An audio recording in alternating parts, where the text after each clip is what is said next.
Salamlar, xoş gördük sizləri. Sloganımız Be Positive. Bugünkü qonağımız Nazimdir. Xoş gəlmişsən Nazim. Xoş gördük. Dəvətimizi qəbul etdin, gəldin. Nazim sosial şəbəkələrdə tanınır. Faydalı yox, maarifləndirici bir bloger kimi və çox qəşəng bloqlar hazırlayır. Yəni, hətta onun videolarına baxanda ora gələn rəylərdən artıq bilinir ki, yəni, bu şəxs nə iş görür, bu şəxs kimdir? Mən hələ düzün deyim, söyüş görməmişəm, yəni vulqar ifadələr görməmişəm. Və bir dəfə hətta keçən desən rayonların birində bir xanım, orta yaşlı xanım bir qaça-qaça gəlirdi ki, həmən bəydir, paylaşımlar edin. Çünki bizdə sual verirlər ki, daha çox insanlar ki, sosial şəbəkələrdə faydalı, maarifləndirici paylaşım edənlər yoxdur. Məndə faydalıdır, maarifləndirici deyil, faydalıdır sosial şəbəkələr haqqında çıxan yeniliklər və ümumi problemlər haqqında danışıram ki, hansılar ki, insanlar bunu həll edə bilər. Amma artıq profesional şəkildə bir branding işləridirsə, sosial şəbəkə bir inkişaf etmək, tanınmaqsa artıq orada xüsusi yanaşmaq lazımdır. İstərdim bu haqda danışasan ki, hansı ki, səni bu ilk həmişə hamı bu sual verdi, yəni səni nə marağa gətirdi, səni nə coşdurdu ki, başladın dedin ki, yox, mən bu mövzu paylaşımlar edim. Dəvətə görə təşəkkür edirəm, minnətdaram, ələmdar. Əslində videoların başlanması, vlogun başlaması bir təsadüf oldu. Ümumiyyətlə, mən əvvəldən filmləri, kinoları falan izləyirdim, nə yalan deyim. Biz uşaqlıqdan elə böyümüşük ki, bayramda, xoş günlərdə, seyranlarda biz televiziyada ancaq Azərbaycan filmlərinə baxırdıq. Azərbaycan filmləri gedirdi, mənim valideynlərim belə yaxşı mənadadır, bizi belə məcbur edir ki, oturun o filmə baxın. Bu bizim Azərbaycan filmləri, bu bizim ümumiyyətlə bir xalqın yer üzündən silmək istəyirsən, birinci onun mədəniyyətini uğraması, mədəniyyətini silməsi.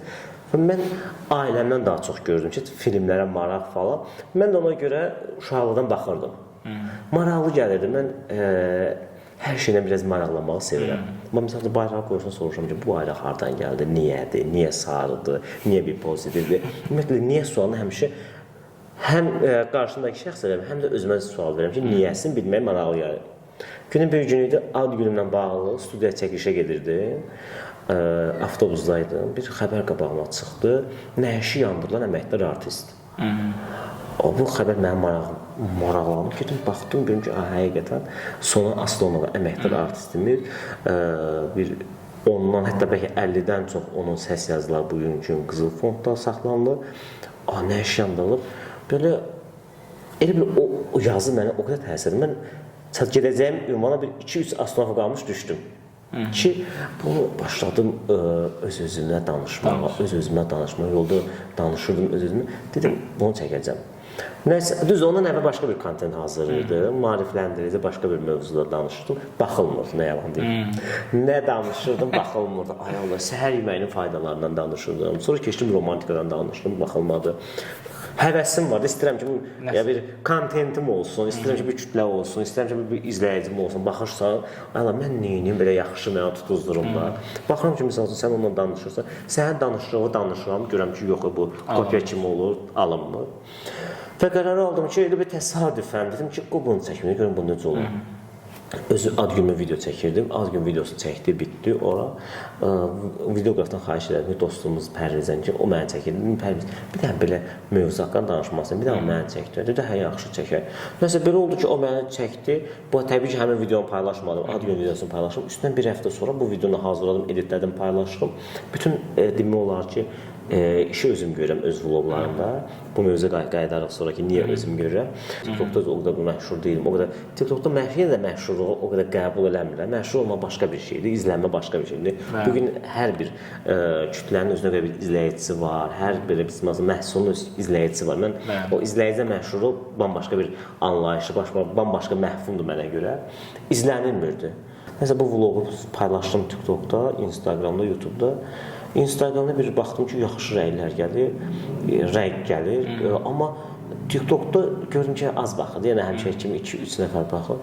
Gözə paylaşmışdım, səhər durdum görüm video 170 min. Video 170 min baxılıb, şəhərin dalıyca gəlir. izləyici gəlir, bəyənmə gəlir, şərh gəlir. Və mən həmişə biraz elə şeylərdən qınaq obyekti olmaqdan xoşlanmıram da. Çünki istəmirəm ki, kamera önündə tənqid olunma. Çünki gəl sənə danışaq ki, bugünkü kamera arxasında hər kəs bir cür ola bilər. Yəni mən kamera elə insan tanıyıram ki, kamera arxasında o qədər pozitivdir. Kameranın önündə o qədər ciddidir. Ciddi. Mən özüm kamera önündə mənim vloqlarına baxan insan deyir ki, bu ciddi bir insandır da. Amma kameranın arxasında çox pozitiv deyən, gülən şən bir insanım. Amma elə insanlar tam əksidir. Kamera önündə pozitivdir, kənarda o qədər ciddidir. Adam ona sual verməyə, adam ona salam verməyə utanır ki, mən sizin o vlogunuzu görmüşdüm. O elə ləzzət eləmişdi o videonuzda. O ironiya, həm ironik, həm bir lağlağalı bir qəşəng video çəkmiş gülmə. Elə ləzzət eləmiş. Onu deməyə adam utanır. Çünki o qədər ciddi olur. Ona görə ciddi olur da. Mən də biraz da açığın deyim. Bizdə nə hazırlayırıqsa, nə videolar varsa, biraz bizim insanlar, bizim izləyicilər deyərdim, tənqidə meyillidir. Təhqir və tənqiddir. Təhqir və tənqid, təhqirə də meyillidir, tənqidə də meyillidir. Təhqir eləməyə daha belə deyərdim ki, xoşlayır. Düzdür, indi bu dəqiqə sağ olsun Azərbaycanın elə bir qanunlarımız var ki, elə bir ölkədə yaşayırıq ki, yəni indi sosial media təhqir edən şəxslər belə qanun qarşısında cavab verirlər, tapmaq elə o qədər çətin deyil. İndi biraz deyərdim ki, təhqiri elə bil ki, 70% azalır, 70% çox təhqir azalır. Bizim zəhmət biraz qorxunu xoşlayır, yəni ki, qorxuzarsan biraz. Hə, biraz ona qorxudan kimi insan qorxur. Tənqiddən biraz çəkinirdim ki, biraz tənqid olunaram və düşünürüm ki, bu vloqlarıma görə tənqid olunum. Və mən tənqid olunmadım. Bu məni sevindir və xoşladığım tərəf oldu ki, şərhlərdə müzakirə olunan mövzu mən olmadım. Danışdığım mövzu müzakirələrə çıxması bu məni sevindirdi ki, yəni mən qarşımdakı şəxsə nəsə ötürə bilmişəm, məlumatı ötürmüşəm. Yəni onun mən xoşbəxt oldum. Mən daha çox sevindim ki, qarşımdakı şəxsə nəsə ötürə bilmişəm və o şərhlərdə lazımsız mövzunu deyil də mənim danışdığım mövzuna şərh edir. Yəni aya baxıb günəşdən şərh yazmır. Yəni aya baxıb elə ayla şərh yazır. Günəşə baxıb günəşlə bağlı şərh yazır. Amma elə olur da izləyicilər olur ki, o xoşlayır da həmişə var. Hamının izləyicisi var elə. Saça baxır, nə bilim fona baxır. Olur. Bir də görürsünüz ki, köynəkdir, bayaq deyirəm. Köynəyə biraz bu nahiyəsi qatdalanıb. Gedirsən ki, elə qəşəng Bakı buxtası düşüb arxamda qəşəng. Ay, başörtün, Bakı buxtasını bax da, sən niyə köynəyə bax. İndi ola bilər də, mən də insanım. Mən robot deyiləm, mən nə bilim bir fövqəladə bir mən də insan da ola bilər, ola bilər. Sən də buna niyə? Deyir, hətta bir yazır ki, özdə Qaqaşın yazır ki, Qaqaşın da köynəyə qatdalanmışam. Fikrim onda qalır. Xanımlara bu məsələ daha ciddidir. Çünki onlarda saç, geyim, hər şey daha titizliklə olur. Ona görə xanımlar həmişə çəkilişdən qabaq çox belə diqqətlidirlər də hər incə detala. Çünki həqiqətən də rəylərdə, xanımların rəylərində daha çox insanlar fikir verirəm. Ancaq odur. Geyim nədir, saç nədir, çantası nədir, əlində su tutub o nədir, hər şeyə fikir verin. İndi bəylərdə o bizdə mental olaraq oturub da, bəy nədir bir dənə köynək şalvar yeni çıxdı da evdə. Amma xanımlar daha çox diqqət edirlər. Sözündə həqiqət var. Bax, ona görə mən ümumiyyətlə çalışıram videolarımda arxa fonla və ümumiyyətlə kadra düşən detallara az istifadə edim. Mən izləyicini ona yönəltmək istəmirəm. Mən səhv də başa düşə bilər. Səhv də başa düşə bilər, səhv də anlaşıla bilər, başqa cür də anlaya bilər. Mən ümumiyyətlə çalışıram ki, mövzuya fokuslansın, mövzunun şərhini çıxartsın. Mənim şərhə çıxartmağı istəmirəm. Videolar baxılır, amma təəssüfdür biraz. Təəssüf mi deyim, yoxsa sevinirmi? Bir hiss var. Həyatda görə məni tanımırlar. Həyatdakı Nazimlə, vloqlardakı Nazim arasında yerlə göy qədər fərq var. Dəfələrlə olub ki, gətirib deyirlər ki, tədbir olub, hansı bir məclis olub, burada göstərək ki, sizə biri oxuşur, göstərmək istədim, mənə göstəriblər, deyirlər ki, bu sizin qohumunuz. Deyirəm, hə, əkiz qardaşımdır. Məncə bəlkə biraz zaman lazımdır, bəlkə tələsirsən biraz, çünki bu bayaq əvvəl qeyd etdiyim kimi də tanınmış məsələsi. Yadına gəlirsə, seminarda da baxda danışmışdım ki, tanınmış və marka olan şəxslər var da. Səndə bu marka istiqamətində gedir, tanınmış məsələsidir. Çünki indi hətta deyərdim, TikTokda elə şəxslər var ki, yarım milyon, 1 milyon izləyicisi var və bir il ərzində bu izləyicini yığıb deyim ki, ölkədə hamı tanıyır. Necə? Məsələn, maşın sürür, nə bilim, bir xanım var da, o qaqaş kimi belə maşın sürür. İndi Instagramda 200-300 min izləyicisi var, TikTokda yarım milyondan çox. Həmin insan tanınır bəli. Çünki o videolar elədir ki, bizim içimizdədir. Məişət videolarını çəkirlər və o şəxslər sadəcə tanınmışlar, marka deyil. Çünki heç bir bariyerləri, heç bir sərhədləri yoxdur. Tutalım ki, onlar öz səhifələrində enerji içkiləridir və yaxud insanları yanlışa istiqamətdənsə heç bir mənfi görmür. Odur ki, okey, mən reklam edirəm, siz buna diqqət etməyin, belə bir şey yoxdur. Bunu hətta bir dəfə İctimai TV-də Sabah saxlamağa verilmiş. Mən düzdür televizora baxmıram, YouTube-da izləyirəm. Mövzular yaxşı olduğu çalışıram izləyim və ümumən çalışıram o verilişə baxım. Çünki həqiqətən mövzular belə deyək, yaxşı, maraqlı mövzular. Və orada bir Vayner çıxdı. Vaynerə sual verirlər ki, bəs siz öz səhifənizdə spirtli içkilərin reklamını edirsiniz və ölkə özü də müəyyən qədər tanınırsınız. Demək olar çöldə sizi hər kəs tanıyır və bu əslində sosial status olan bir şəxs üçün bir necə deyək, bir məsuliyyətdir, ehtiyatlı olmaq lazım. Çünki gəncləri səhv istiqamətə yönləndirirsiniz. Yəni hər bir məsələn qumar reklamlarıdır, spirtli, bu insanlar səhv yönləndirir. Ola bilər kimsə seçə bilər, amma artıq tanınmış bir şəxsin bunu etməsi artıq müəyyən bir toplumu idarə edir. Və onun cavabı sadəcə belə bir sadə bir cavab oldu ki, mən reklam edirəm, amma heç kim içməsin, heç kim istifadə etməsin, belə bir şey yox. Çünki əgər sənin sosial statusun varsa, sən artıq daha diqqətli olmasan. Bu məsəl üçün brendingi çox belə bizdə qaldırdılar ki, brending, marka olmaq əslində bu içimizdə var bizim. Yəni, necə ki, bizim cəmiyyətdə şəxsiyyətlər olur. Məsələn, Hacı Zeynəddin Tağıyevdir, digər ziyalılar. Yəni, necə tanınıblar? Sadəcə şəxsiyyət olublar, öz bariyerləri, öz sərhədləri olublar, cəmiyyət üçün, millət üçün çalışıb ki, daha savadlı şəxslər olsun. Yəni, bu həmin məsələdir, marka brendingdir. Yəni, onun da çoxlu pulu olur, o da istədiyi həyatı yaşaya bilər, amma yaşamayıb, daha çox bu cəmiyyət üçün çalışır. Sadəcə bizdə bu yeni gələn sözləri insanlar məncə araşdırmırlar. Araşdırmırlar sözü və bir də ki, fərqinə varmırlar ki, qəbul etmirlər. Qəbul etmirlər. Bax, sözü və qüvvət deyirsən, tanınmaq və məşhur olmaq da.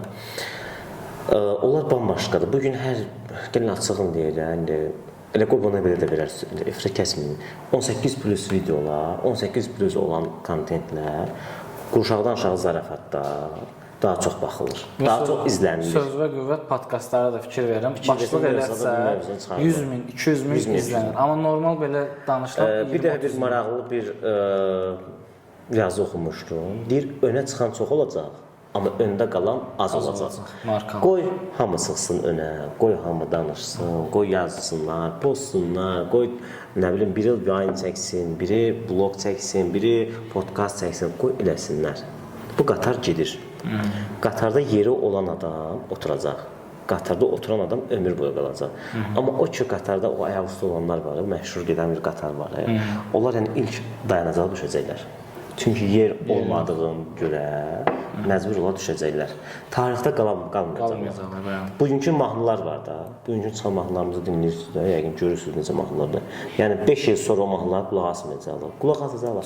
İkisinə üstünə qulaq asacaq. Amma gəlin bunun 5 il bundan, 10 il bundan əvvəlki mahnılara baxın, gör necə yaşayır. 90-cı illərə çıxan mahnılar, retro mahnılar, deyərim ki, Azərbaycan xalqının deyərim ki, şah əsərləridir. Yəni xalqın hər bir təbəqəsində qulaq asır.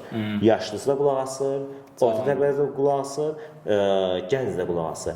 O deyir, əvvəl dinləyəndə nə bilim çevirdiyimiz mahnılar indi qulaq asırıq. Bir də gəncə deyirsən, hərəm TikTokda belə bir statuslar falan paylaşır. Fikir verirsiniz ki, yəni TikTokda trendə düşən mahnılara baxın.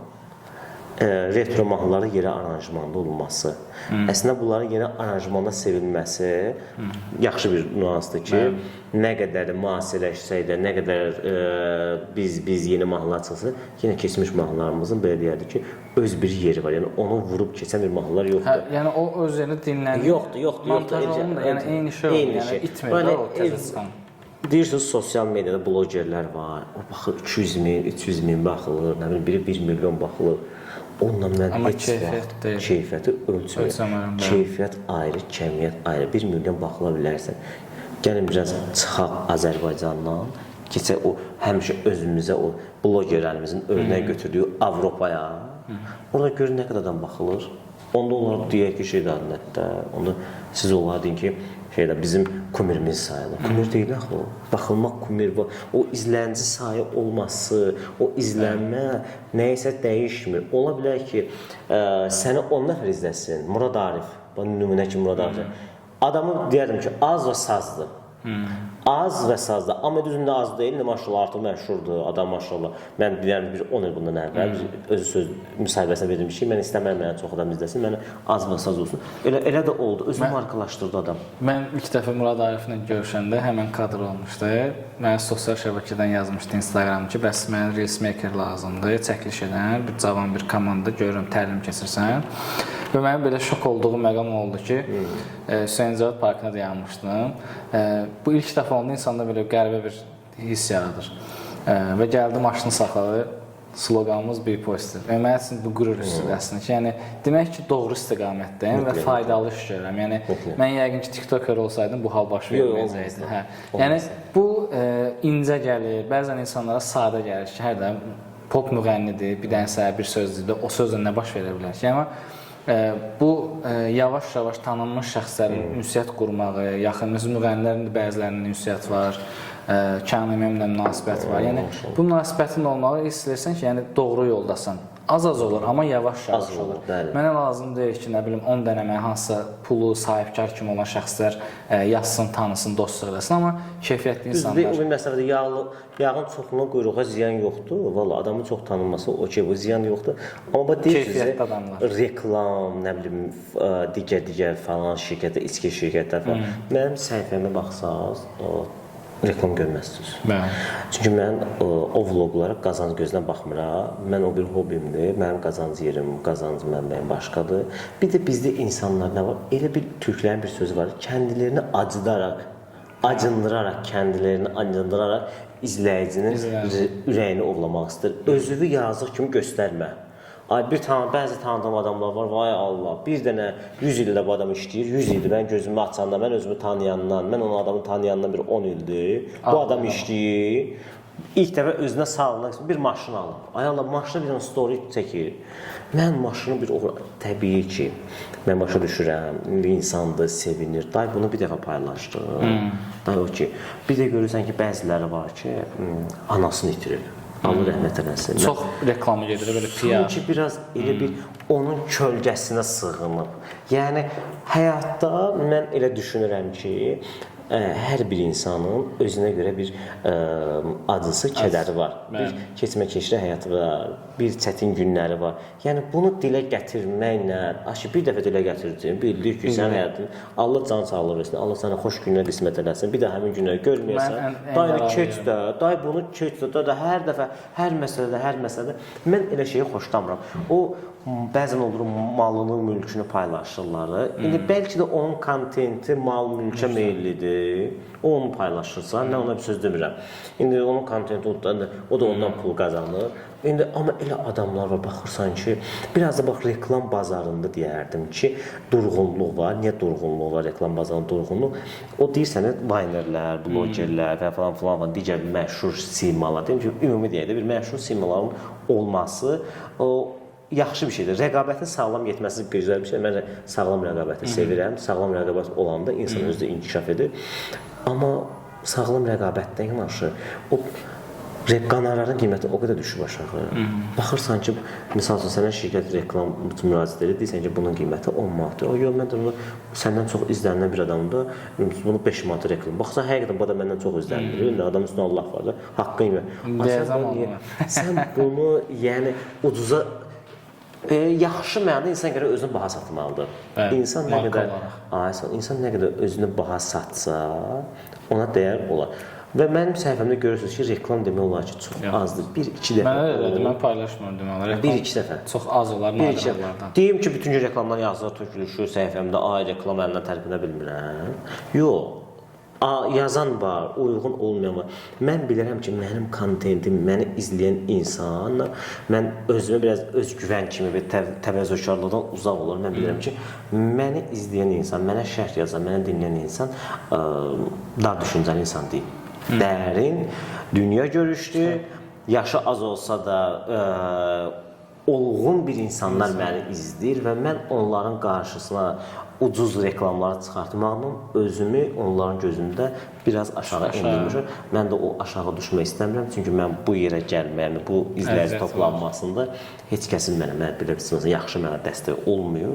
Amma mən özüm düşünmüşəm, axtarmışam, maraqlanmışam ki, necə. Mən öz videolarımı özüm çəkirəm. Bəzən bu cəmaata biraz izləyici, bəlkə biraz qəribə gələr. Yəni mən bir video olur ki, bəzən olur ki, mən 10 gün səhifədə video paylaşmıram. Düzdür, bu səhifəmiz ziyandır. 10 gün, 15 gün işimdən dolayı, işimin çox olduğundan görə mən o video hazırlaya bilmirəm.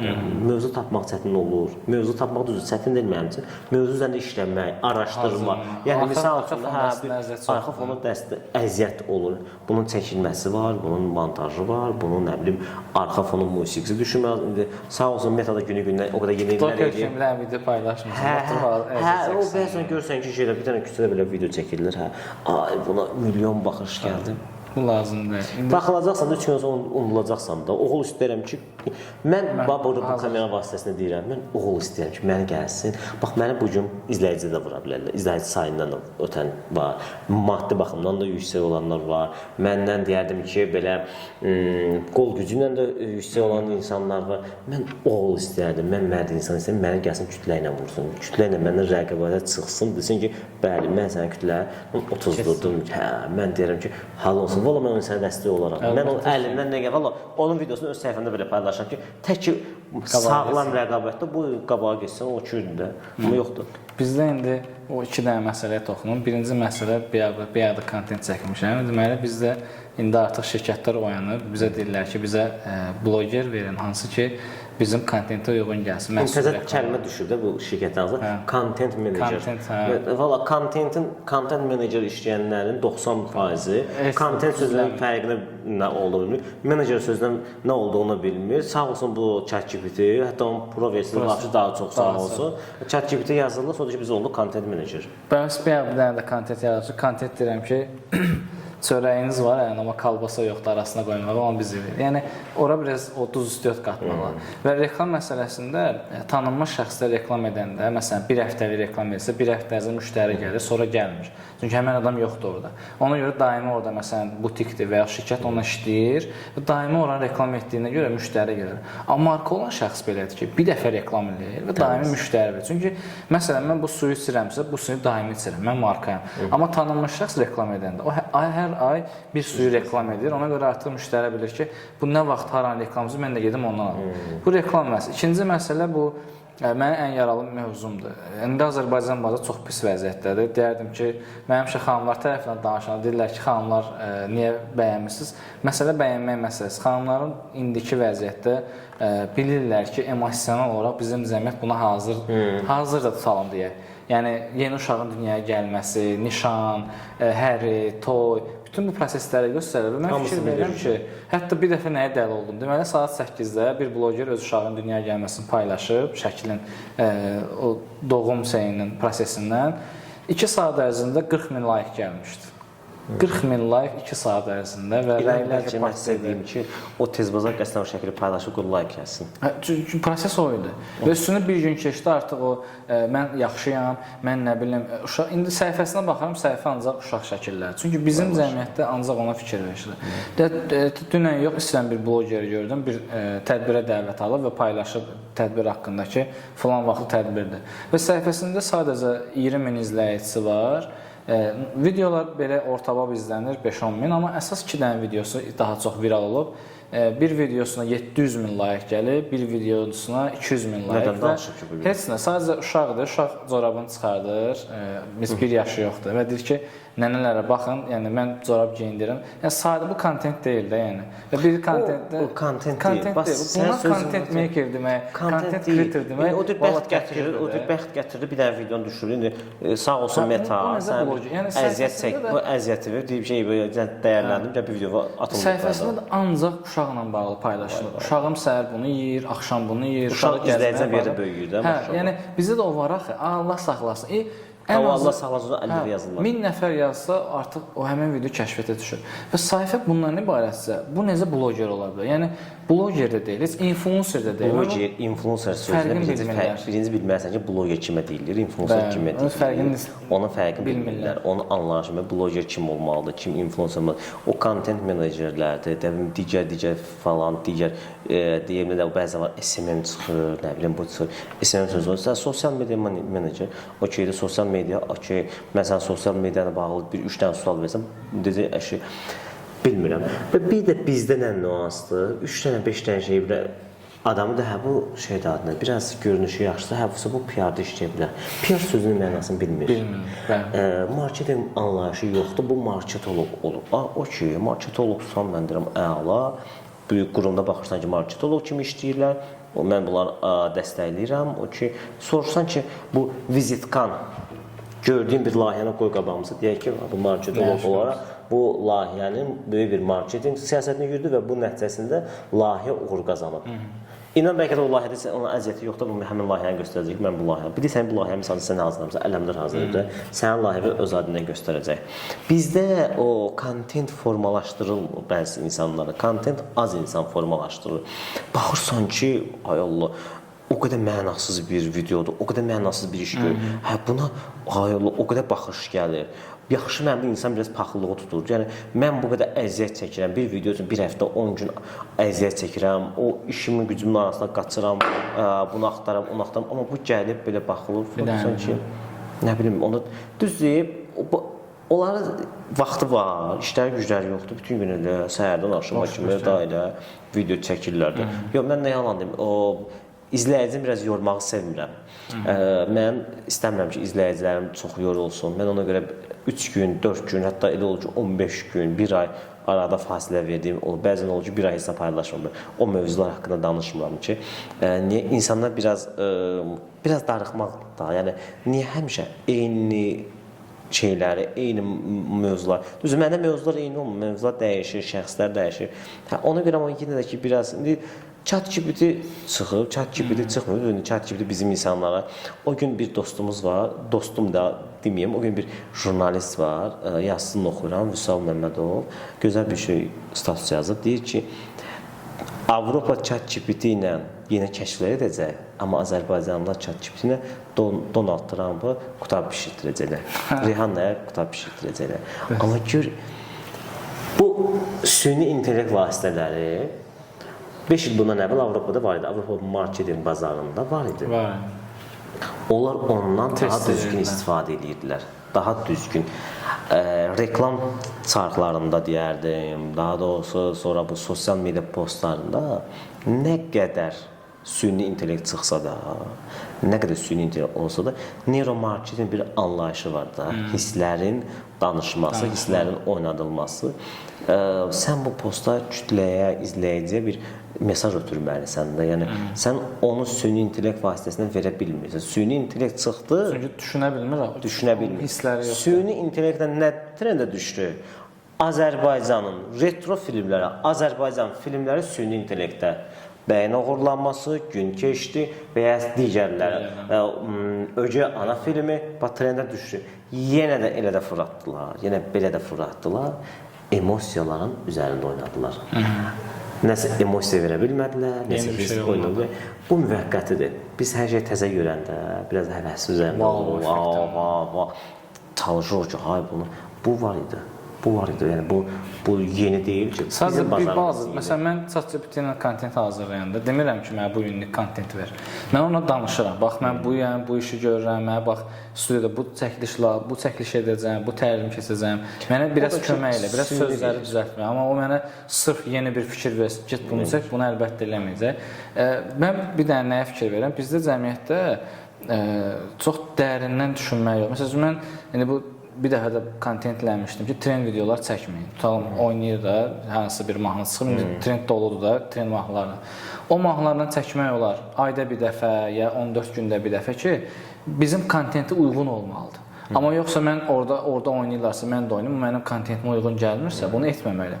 Və bu bizdə də məsələn, bu daha çox TikTokda fikir verirəm, Instagramda da var. Bəzi bloger bunu edir. Qızlar və yaxud xanımlar və yaxud bəylər belə deyək də. Bax, o mövzu deyirsən ki, o şirkət deyir, mən reklamı, şirkət reklamı verəndə baxırsan ki, ciddi bir məhsul satır. Yüngül mövzulardan danışan insan reklam verir. Sən ciddi məhsulu və bu yüngül kontent formalaşdırmır. Bu adam elə yüngül atdan düşənlərə sən reklam paylaşırsan. TikTokda falan tanınırdı ya, elə bilir ki, nəsə olacaq. Bir iki şey daha nədir? Bir məsələ yeləsi qostuculamda yığacaqdı elə bir ki, buna mən bir də məşhur reklam verdimsə, bu məşhur gəldisə, mən partlayacağam, mənim məhsulum. Sən birinci məhsulu bazarda araşdırmalısan ki, sən bu girdiyin bazarda hal-hazıra vəziyyət necədir? Sən hansı yönündən girsən? Sənin bu misal üçün hamı stəkan satır, hamı çaşka satır da. Sənin bu çaşka satanların nə özəlliyin varsa ki, yox, əgər sənin bu çaşka satan hamıdan fərqin yoxsa, mən niyə səndən alım? Eləmdə, qeyrisini alacam da. Sənin nəsə bazara bir özəlliyi olmadığı təqdirdə nə edirsənsə elə, hamısı boş şeydir. Və bir də ki, bu kontent formalaşdıranlar var. Mən bir söz deyim, gərək özün olasan. İç dünyada oynayasan, kameranın önündə iç dünyada oynayasan, kimsə kopyalamayasan. İngilisə, rusa, türkə baxıb təkrarlamayasan. Öyrənəsən, baxmalısan ki, maariflənmək üçün, bəli, mən razıyam. Mən misal üçün Acun Medianı çox bəyənirəm, Acun Medianın dərslərinə qoşuluram. Çox əladır, çox gözəl biliklər verir. Reklamda türklərin orada bir kəlməsi var, bir sözlər var. Deyir ki, biz məhsulu reklam edirik. Biz məhsulun satışını toxunmuruq. Biz bunu satanda tanıtım edirik. Biz sənin məhsulu tanıdırıq. Biz sənin məhsulu satışına məşğul deyilik. Bizdə necə? Bizdə deyir ki, mən sənə reklam verirsən, sən mənə məhsul almasınsa, sənin reklamının adındadır. Çünki bizdə maariflənmə yoxdur. Yəni bu sahibkarlıq, satışdan belə maariflənmə. 5 manat pulu varsa, deyir ki, 3 dənə mağaza açıb, mən reklam edirəm. Əsas məsələ odur ki, mən bu SMM təlimləri də qeyd edirəm də, bizdə bazar araşdırması yoxdur, iqtisadiyyat yoxdur bizdə, sıfırdır. Yəni, mənim pulum var, tez bir dənə restoran açsın, bir dənə coffee shop. Mən adı deyirəm ki, strategiya belə olmalı. Tutalım, mən indi burada ofis götürmüşəm, burada coffee shop açmaq istəyirəmsə, mən birinci araşdırma, tutalım, adamlar tapıram və ya şirkətdə ki, burada bazar araşdırmasıdır. İnsanlar səhər işi neçədə gedir, neçədə gəlir, kofe tələbatları necədir, hansı kofe içirlər, gündə, həftədə, ayda, ildə neçə dəfə kofe içirlər. Mən ümumi sual aparıram, bazar araşdırmasına və insanların təbşəyə baxıram, maddi cəhətlərinə ki, uyğundur kofeyə, yoxsa yox. Bu insanlar suyu içir, ondan sonra mən deyərəm ki, hə, mən burada bir coffee shop açım, yoxsa mən elə pulum var, burada bir dənə coffee shop açım, belə heç, ona görə tez müflis olur bizə. Marketinqdə belə bir nüans var, onu ən çox marketlərdə istifadə olunur. Bilməm, bizim yerli marketlərdə onu istifadə edirlər, yoxsa yox. Deməliyimsə. Yağışlı havada müştəri girən kimi birinci aşağı sağa baxır, yoxsa sola baxır.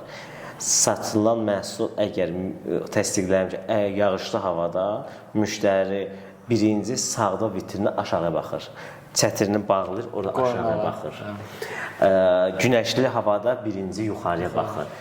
Məhsulları elə düzürlər ki, müştəri alıcı mağazaçıdır, məhsulu almağa mağazaya daxil olanda sola baxacaq, sağa baxacaq, düz baxacaq. Onu araşdırır, məhsulu ona görə yığırlar. Amma bizdə elə ki, bizdə də elədir. Niyə? Bizdə bəzi marketlərə girişdə meyvə tərəvəz görürük. Bu da daha çox insanların təbii orqanik şeylərə baxmalarına görə birinci o görür.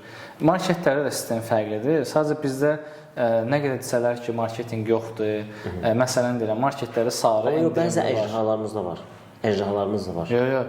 İşləyir marketinq. Sadəcə bizdə insanlar bunu maariflənməyiblərdir. Elə bilirlər ki, yox, amma allanırlar. Bizdə maariflənmə deyil. Mən o marketoloqları qınamıram. Heç kəsi. Çox əjdaha marketoloqlar. Marketoloq yox, insanlarımız maariflənmir. İnsanlar, məsələn, dinlə maariflənmirlər. Sarı endirimli qiymətli düzdür. Bizim insanlar deyir, əşi, mən onu almayacam. Deyirəm, sən onu almıram deməklə deyil axı. Tutalım, sən bu cipsini almıram. Amma başqa şey gedib bu sarı qiymətə görə alarsan. Bu marketoloqun siyasətidir və uğuru da alınır bizdə. Sadəcə bizim insanlar maariflənmir ki, bu sarı qiymətləri və yaxud geyim mağazasında mən qırmızı göndərə bilər ki, şeydə məsələn qırmızı endirimləri görəndə bu məndən asılı deyil. Bu artıq rənglərin psixologiyası. Mən avtomatik ona inanacağam. Yəni kimsə mənə deməyəcək ki, gəl bu qırmızı rəngə inan 70% və yaxud inanma. Sən avtomatik rənglərə görə inanacaqsan ki, bir dənə gedim bir dənə paltara baxım, görüm bəlkə endirimli, mən istəyən nəsə var. Yəni bu insan instinktidir. Yəni bu uşaqlıqdan, insan doğulandan bu rənglər psixologiyası bizim beynimizdə var. Sənin sözü qüvvət, mən bir şeyin nüansını vurğulamaq istəyirəm. Niyə xarici marketoloqa daha öndədir? Daha çox reklamları gedir, Azərbaycanda bilinmir. Mən misalında süni intellekt çıxdı da, bu dəvrə düşdüyündən videolar falan hazırlamır. Onu öyrənmək üçün bir müəyyən qədər qonorar ödəyib öyrənmək lazım idi. Proqramla pullu idi, necə eləmək lazım. Mən onu xaricilərdən öyrəndim. Niyə? Onlar birinci çalışdı, YouTuberlərdən öyrəndim. Onlar məhsulu nəsə öyrənir ki, birinci YouTube-a qoyulur. Çünki onlar YouTube-dan pul qazanırlar. Videolar çox baxılır. Və mən ən çox türklərə baxdım da, deyərdim ki, türklərə baxdım. Görüm ki, bütün kontenti türklər başa salır. Elə gözəl başa salır. Elə izahlı başa salır. 1 saatlıq videodur. Nə lazımdır izah edir. İzah edirsə, sonra o şeydə mən də başladım, onu öyrənim, tədbir baxım. Aha, mən bu alındı məndə. Heç bir maddi, belə pismasın, rasxodum olmadı, xərcim olmadı, mən onu öyrəndim. Baxırsan ki, elə şeylər öyrədirlər, elə şeylə başa salırlar, elə şeylər danışırlar. Adam öyrədir, o da hər şey. Bizdə marketdə durub bugün onu danışsa, gəl video çəksə, YouTube-a qoysa, YouTube-dan qazancı az olur axı. YouTube-dan qazancı az olmuyor, bu da biliyini heç qıza vermir. Edir biliyimi qalsın özümdə, biliyimi istifadə etmək istəyirsə, ödə qanarlar, gəlim şirkəti reklam edeyim, çıxım gedim. Bizdə bu nüans var. YouTube-dan bizdə az qazanc gəlir. YouTube-dan bizdə az qazanc gəlir. O Türkiyə ilə bizdə eynidir, yəni biləsən. Yəni ABŞ-da çoxdur. Yox, türklərə də azdır TL-yə görə. Onlar ABŞ-da məsələn eləsi var, gedir ABC-da hesab açar, öz şeyini qurur. Ona görə o bəziləri, hə. Çünki ABC-da məsələn bir klik başına 2-3 dollar verirsə, bizdə bir klik başına 2 qəpik verir. Fərq çoxdur. Ona görə ABŞ-da izləyək müəllim. Yox, bunu zaten alınmayacaq. Amma YouTube-da mən məsələn həmişə deyirəm də, məsələn indi podkastlar da bizdə var da, Azərbaycanda və yaxud verilişlər var YouTube-da.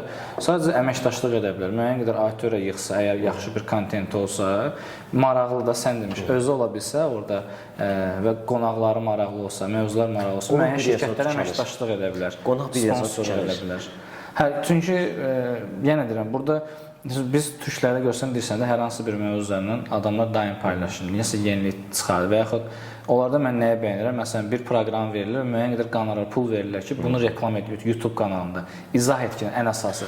Bizdə bu da yoxdur. Yəni bir məhsulu verək, bizdə gözlənti yoxdur. İnfluencerlər işlədir, şirkət yoxdur.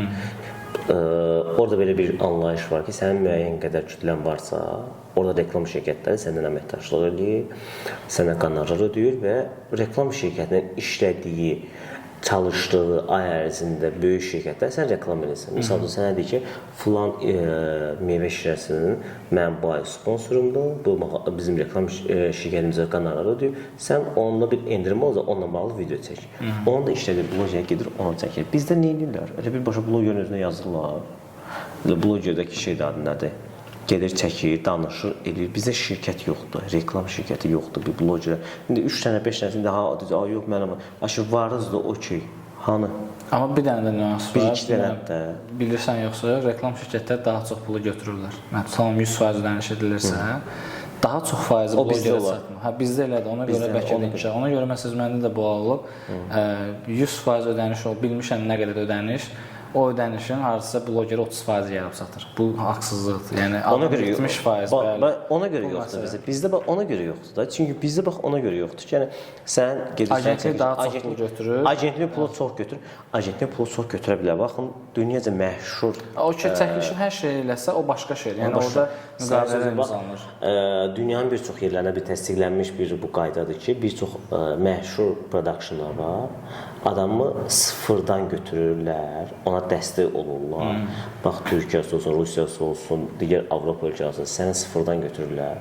Sən əgər ifaçı ol, müğənni olacaqsan, kliplər, mahnılar seçilir, sənin production yetişdirir, sən bir məhsul edir, satır bazara, çıxardır bazara və sən ona müqavilən var ki, 10 il ərzində, 5 il ərzində qazancını həmin şirkətlə birgə böləcək.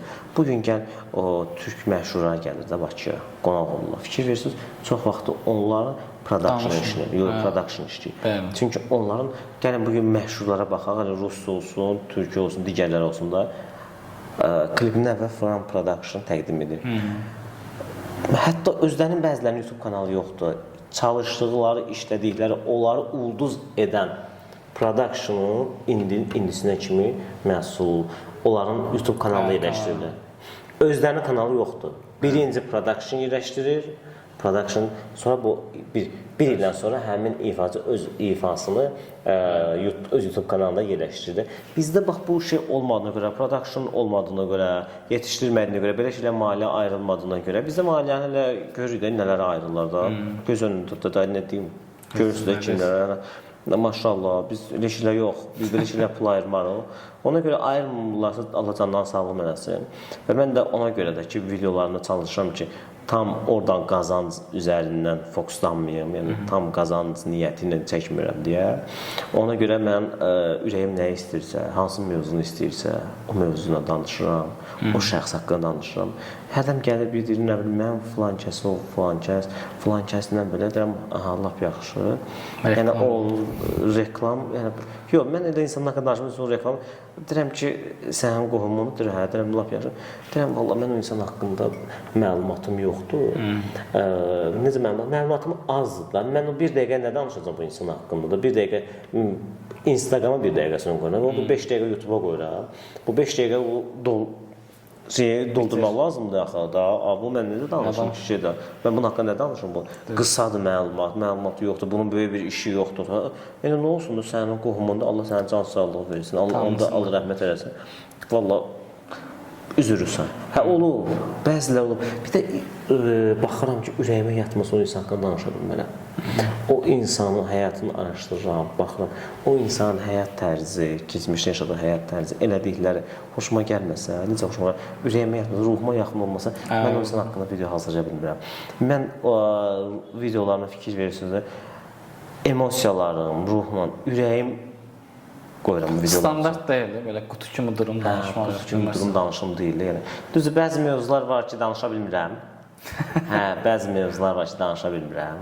Çünki iddiadır. İddiaları mən çox vaxtı iddia olanda da deyirəm ki, bu mövzu iddia mövzudur. Yəni, rəsmi bir məlumatım olmadığına görə. Amma elə iddialar var ki, mən onu danışsam, artıq burada mənim özümə problem yaranar. Mən biraz sonra iddia təsdiqini tapmaz. Artıq ona görə istəmirəm ki, kütləmin qarşısında, yəni izləyicinin qarşısında yalan sosial məsləhət istəyirsən, artıq məsləhət istəyirsən ki, mənim məsləhətim çox. Deyirsən ki, içkilərdir falan da, mən özümə rəva bilmədiyimi, necə rəva bilməyim. Özüm əgər onu alıramsa, onu istifadə edirəmsə, ödənişlə alıram. Gəlmişəm sizin, misal üçün, mağazanızda köynək alıramsa, köynəyə geyindim, xoşuma gəldi, keyfiyyəti yaxşı, pul verib almışam. Amma yenə də paylaşanda, bu köynəklə şəkil paylaşanda, yenə sizi orada təq edirəm. Niyə təq edirəm? Şey dadilər, yəni bilin də, yəni bu bir məhsul var, keyfiyyətli məhsuldur. Yəni nə olsun da bu hamının, hər kəsin mənə belə reklam vermək öhdəliyi də yoxdur. Hər kəsin mənə o məhsulu pulsuz. Razılaşma, bəzən görürsən ki, satdığı məhsul 10 manatdır, 15 manatdır, nə bilim, maksimum 50 manatlıq bir məhsul satır. Deyir, mən bunu sənə verirəm hədiyyə. Sən bir mənə pul paylaş. Mən məhsulunuzun qiymətidir 50 manat. Məhsul çox qəşəngdir. Zəhmət olmasa onu mənə göndərin, çatdırma. Ödəniş nə edəcəmsə, ödənişi də mənə göndərir. Hə, yox, bəlkə sizə ödəniş. Dedim, gəl ödənişi götürək. Sizin xoşdursa, mənim səhifəmi sizə paylaşmaq istəyirsinizsə, sizin postunuz mənim səhifəmdə olsun. O ki, narahat, mən sizin postunuzu öz səhifəmdə paylaşaram. Tək ki, sizin ürəyiniz şad olsun. Amma siz Allah, o 5 manatla, 3 manatla, da deməyin ki, inan deyəcəklər ki, hansıma şeydir, bir dənə filan miqdara göndər. Hə, bu. Onun sonra dedi ki, başqasına pulu verməyəcək. Dedi ki, şey nədir? Sən o birisindən bu qiymətlə paylaşmırsan, mən niyə bu qiymətlə paylaşırsan? Gəl sübut elə ki, valla bu belədir. Ona görə mən məsələn çox istəyirəm ki, bir production işləmək istəyirəm. Nə yalan deyim, production işləmək istəyirəm, bir komandanı, mən komanda ruhunu çox sevirəm. Amma bizdən mən hələ o özümə uyğun, özümlə yəni işləyici bir nə təklif görmüşəm, nə bir production görmüşəm ki, yəni hə, bir mən istəyirəm ki, yəni hər şey mən eləməli deyiləm. Bəli. Ola bilər uğurlu tərəf məndədirsə, əgər mənim üzərimə toplanırsa, qoy hamı qazansın. Mən qazandırmağı sevən insanam da. Yəni agentlik bütün işləri görür. Yəni biz də agentlik deyirik. Agentlik bütün işləri görməlidir. Artıq o həmin sima şəxs sadəcə ora gəlir, iştirak edir və çıxır gedir. Bu mən tək mən belə deyirəm. Bax digər blogerlər var da, yəni sosial media üzərində yetəri qədər izləyicisi, kütləsi olan şəxslərə baxıram ki, özləri edirlər. Milyon baxışlar var. Amma baxırsan ki, adam o qarışqa kimi işləyir, ora qaçır, bura qaçır. Hər şey, hər şey komandası var, amma hamının üzərində özü durur. Bütün məsuliyyət üzərində fotoqrafın özü danışır, studiyanın özü danışır, nə bilim çəkilişlə bağlı editi özü danışır. Yəni bunun işlərini yürüdəcək bir production yoxdur, bunu yürüdəcək bir komandası yoxdur. Hər şeyin özü qaçanda insan yorulur da birini. O əsas mövzuya gələndə nə danışacaqsa yaddan çıxır. Olmuş oldu, çox deyir. Biraz öncə çox oldu dedi. Maşallah bizi də ki. 47 dəqiqə. Opşu 47 dəqiqə. Ay dedi. Mən elə biləm 1 saatı keçib. İndi o 47 dəqiqə. 47, yaxşıdır. 47 yaxşı. Mənə görə əla. Sənlə otursam danışsam günlərlə, aylarla danışaram. Məndə stop qıran yoxdur. Məndə də yoxdur. Mən 20 qəpik ver danışam, bir manatla susmuram ki, susmuram. Yenə danışarıq. Yox, problem yox. Səni yeni studiyaya təbrik edirəm. Uğurlar arzu edirəm. Ümumiyyətlə baxımlıdır videolarım, daha da baxımlı olsun, davamlı, axarlı olsun, uğurların bol olsun. Həqiqətən biz sənə təsadüfən tanış olmuşuq, bizim dostumuz tanış edib, təsadüfən üzərində maşallah çalışırsan. Bir dənə səndən xahişim var ki, xahiş edirəm, vloqları səhər paylaşmaq, videoları axşam paylaş. Səhər biz duranda xəbərlər oxuruq, ələmdən bir pozitivlə ayıla. Valla kanalda abunəyəm. Dünən pozitivdən başlayıram. Baxın, nə yalan deyim, Əlamdanın videolarına axşamlar baxıram. Səhərə like qoyuram, səhərə şəhərimi eləyirəm, axşamlar oturam, incələm ki, mən nəyə like qoymuşum, nəyə baxıram. Bilirəm ki, pis bir şey olmayacaq. Ona görə səhər kanalım, özü YouTube, Instagramda kanalım var. O kanalda mənə bildirişlər gəlir. Hərdən elə bilirəm ki, mənə mesaj yazmısan. Sonra deyirəm ki, yox, mənə mesaj yazmasan, bu kanalda gəlir. Orada çox bezdirmirəm. Çox adam var, hər gün çoxlu atır. Çünki mesaj kimi bildiriş gəlir də. Yox, çox atma. Bir sənin kanalına abunəyəm, bir də Aynur xanımın kanalına abunəyəm. Aynur xanımın Telegram kanalı çox maraqlı. Telegram yox, Instagram kanalı çox maraqlıdır. Çox maraqlı şərhlər eləyir insan olaraq. Ümumiyyətlə çox sevirəm bu insanı, işlərini. Onun bir-iki dəfə hətta müsahibələrini oxumuşam, görmüşəm ki, izləmişəm daha doğrusu müsahibələrini. Öz üzərində çalışan, öz üzərində durmadan çalışan, öz üzərində işləyən və əziyyətlə bu yerə gəlib çatan bir insandır. Mən həmin insanlara həmişə hörmət bəsləmişəm. Ona görə o xanımın video kanalına abunə bilirsən, sənin kanalına xoşum gəldi. Gözləyirəm ki, Aynur xanım nəyəsə şərh edəcəksə, o özü səsli şərh edir də. 47-48-dən sonra 2x-nə qulaq asam, amma qulaq asam o videolarına. Sənin də kanalına abunəyəm, sənin də kanalına görürəm. Uğurlar arzu edirəm, Ələmdar. Sənin sözün qodur. Bir pozitiv olaq. Bəli. Sloqanımız bir pozitiv. Təşəkkür edirəm dəvəti qəbul etdin, gəldin. Maraqlı söhbət oldu. Sosial media bizim yaralı yerimizdir, amma doğru istifadə edəndə faydalı məlumatlar əldə edə bilərik, amma yanlış istiqamətdə istifadə etsə insanlar sadəcə pis vərdişlərdən biri olacaq. Diqqətiniz üçün çox sağ ol. Sloqanımızı unutmuruq. Be positive.